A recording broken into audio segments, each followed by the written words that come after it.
Selamat siang. Assalamualaikum warahmatullahi wabarakatuh. Pada kesempatan kali ini, materi PPK yang akan Ibu sampaikan yaitu adab makan dan minum dalam Islam. Mohon kalian simak ya materi ini nanti ya. Adab makan dan minum dalam Islam sudah diatur sedemikian rupa. Dan sebagai muslim yang taat, hendaknya untuk selalu mengikuti berbagai perintah dan ajaran yang ada di dalam Al-Quran. Sesungguhnya Al-Quran merupakan pedoman bagi kehidupan umat Islam. Dan Al-Quran tidak akan menyesatkan atau menjerumuskan umat Islam itu sendiri menuju kehancuran. Berbagai tuntutan tersebut juga telah dicontohkan oleh Nabi Muhammad, mulai dari adab berpakaian, adab bertemu, hingga adab makan dan minum dalam Islam juga telah dicontohkan sedemikian rupa. Hal tersebut juga dicatat dalam hadis yang diriwayatkan oleh sahabat Nabi Muhammad yang menjadi saksi akan segala hal yang dilakukan oleh Nabi. Bagi masyarakat Indonesia yang memiliki mayoritas penduduk muslim sudah sangat kenal dengan berbagai adab yang dicontohkan Nabi Muhammad. Namun, adab makan dan minum dalam Islam sendiri mungkin belum sepenuhnya dilaksanakan dengan benar dan hanya sebatas makan dengan tangan kanan dan didahului berdoa. Nah, padahal jika dipahami lebih dalam, adab makan dan minum dalam Islam sendiri sangatlah detail dan memiliki nilai-nilai baik dari segi kesehatan dan segi lainnya. Bahkan dengan menjalankan adab makan dan minum dalam Islam bisa menjadi sebuah tali silaturahmi terhadap sesama muslim. Mengingat adab makan dan minum dalam Islam ini sangat menjunjung rasa menghargai dari sebuah hidangan. Adab makan dan minum dalam Islam beserta penjelasan lengkapnya berikut. Yang pertama yaitu konsumsi hidangan yang halal. Adab makan dan minum dalam Islam yang paling utama dan paling penting tentunya dalam hal memilih makanan dan minuman tersebut.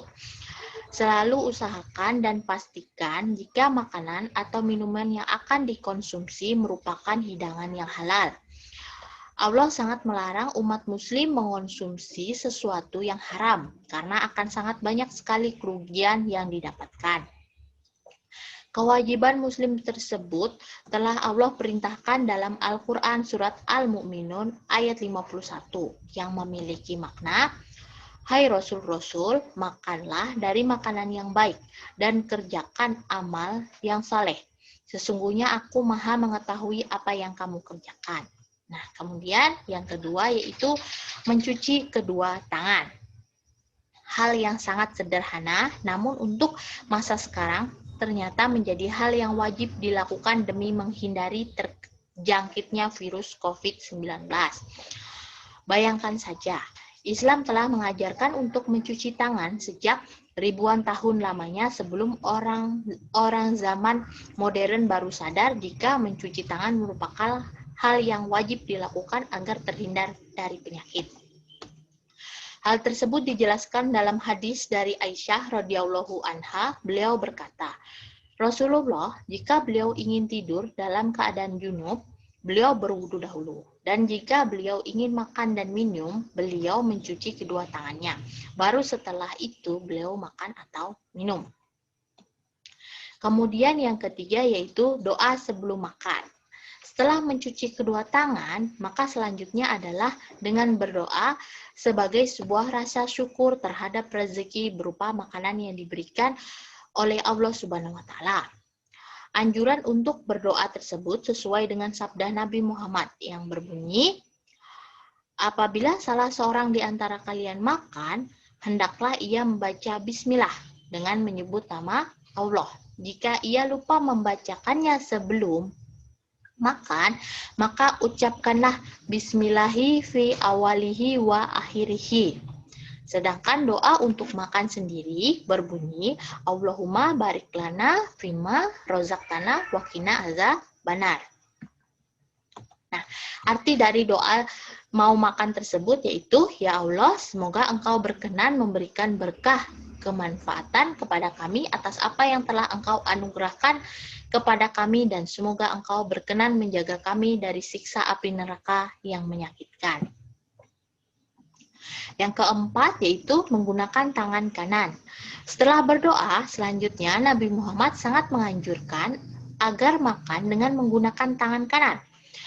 Memang Islam sangat mengutamakan segala hal dari kanan dan sangat melarang menggunakan tangan kiri.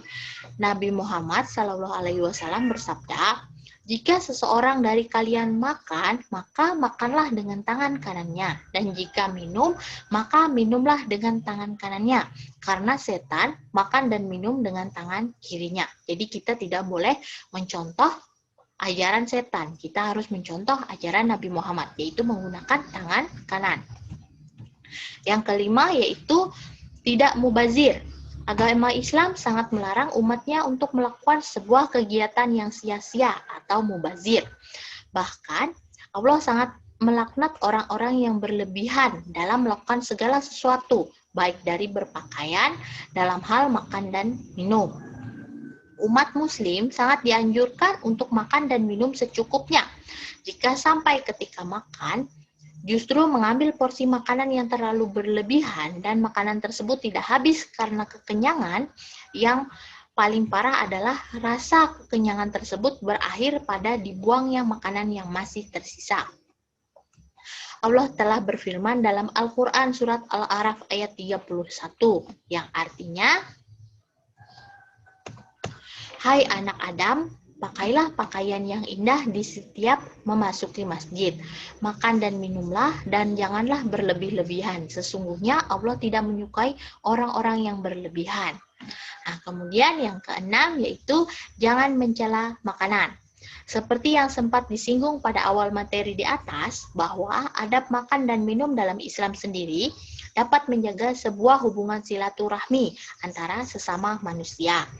Nah, bahkan hal ini sudah dicontohkan oleh Nabi Muhammad SAW, yaitu ketika ada di sebuah tempat dan dihidangkan sebuah makanan oleh seseorang, meskipun makanan atau minuman yang dihidangkan tersebut kurang disukai, maka sangat dianjurkan untuk tidak mencela makanan tersebut. Dan apabila tidak dapat mengonsumsinya, maka cukup tinggalkan saja dan berikan alasan yang baik. Rasulullah SAW tidak pernah mencela makanan sama sekali. Apabila beliau menyukainya, maka beliau memakannya. Dan apabila beliau tidak suka terhadapnya, maka beliau meninggalkannya. Nah, kemudian yang ketujuh yaitu segera makan hidangan yang disiapkan. Nabi Muhammad SAW sangat menganjurkan pengikutnya untuk segera makan hidangan yang telah tersedia di depan mata. Bahkan saat sudah terdengar azan, lebih baik mendahulukan makan dan apabila telah selesai makan, baru melaksanakan sholat. Hal ini ternyata merupakan alasan yang sangat masuk akal. Mengapa? Karena apabila sholat dalam keadaan makanan yang sudah dihidangkan dan perut sedang lapar, maka akan membuat sholat menjadi tidak tenang karena memikirkan makanan tersebut. Jadi sholatnya tidak khusyuk. Jadi sholatnya terburu-buru. Nabi Muhammad SAW bersabda, "Jika makan malam sudah disajikan dan iqomat sholat dikumandangkan, maka dahulukan makan malam. Kemudian akhiri dengan berdoa. Setelah diawali dengan doa, maka ditutup juga dengan doa. Tentu sebagai ucapan syukur terhadap makanan yang telah disantap atau dimakan. Doa setelah makan tersebut berbunyi, Alhamdulillah hiladzi atau amana wasakona waja'alana minal muslimin. Artinya, segala puji bagi Allah Ta'ala yang telah memberikan makan dan minum ini serta jadikan kami sebagai orang-orang Islam. Maka sebagai umat muslim hendaknya selalu mengikuti adab makan dan minum dalam Islam yang telah diperintahkan oleh Allah melalui Nabi Muhammad, agar kita dapat selamat dunia maupun akhirat kelak. Amin. Nah, demikianlah materi PPK pada minggu ini yang dapat Ibu sampaikan, yaitu tentang adab makan dan minum dalam Islam. Semoga materi yang Ibu sampaikan ini dapat bermanfaat nantinya untuk bekal kita di kehidupan ini. Ibu akhiri, selamat siang. Assalamualaikum warahmatullahi wabarakatuh.